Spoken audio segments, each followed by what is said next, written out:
میرے پورے مسلمانوں سے اپیل یہ ہے کہ ہم تمام کو ایک پالیسی اور ایک اصول بنانا چاہیے کہ ہمارے مسجدوں میں جو 65 سال کے اوپر ضعیف ہیں ان کو ہم روکے کم سے کم 1 جون کے پورے مہینے ختم ہونے تک، کیونکہ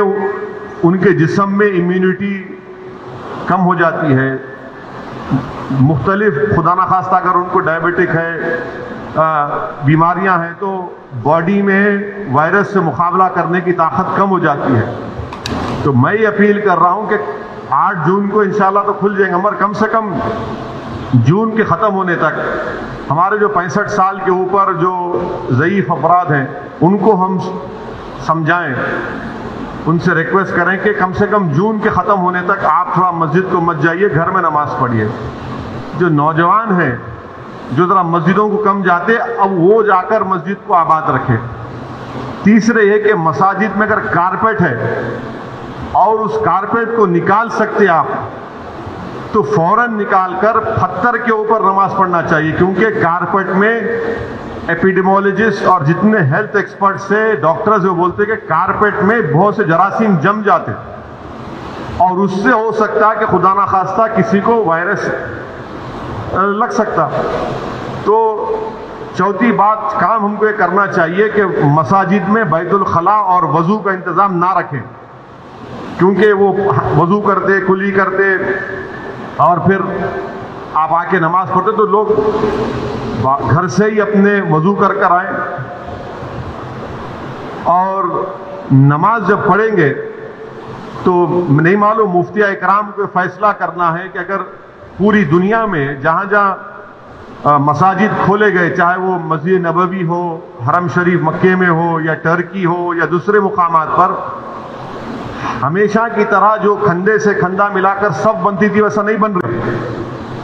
تو کیا مفتی اکرام یہ فیصلہ دے سکتے پورے ملک میں کہ بھائی جب 8 تاریخ سے مساجد کھولے جائیں گے تو سوشل ڈسٹینسنگ کو برقرار رکھتے ہوئے ہم سب بندی کریں نماز کی؟ یہ ہمارے مفتیوں کو سوچنا پڑے گا کہ کتنا یہ کر سکتے کیا، کیونکہ مختلف ممالک میں ہو رہا ہے۔ تو میں تو گزارش کروں گا ہمارے علماء سے کہ وہ بھی اس کا فیصلہ کر لیں، مگر دوسرے جو 4 چیزیں میں کہا ہوں اس پر یقیناً غور کریے آپ۔ میں کسی سے نہیں کہہ رہا ہوں کہ مسجد کو مت جائیے،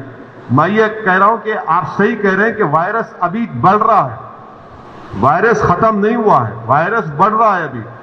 اور خاص طور سے جو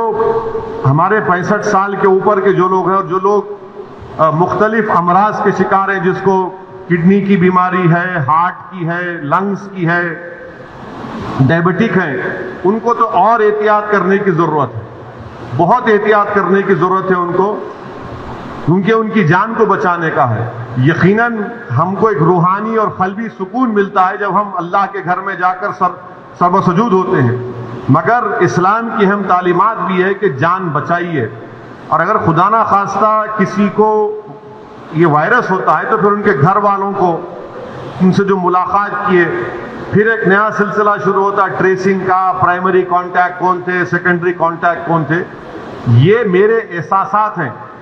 اور یہ اسی وقت ہوگا جب ہمارے تمام مفتی اکرام چاہے وہ کسی بھی مکتب فکر کے ہوں، وہ اس کا ایک اجتماعی طور پر نوٹ لے کر سب کو بتائیں۔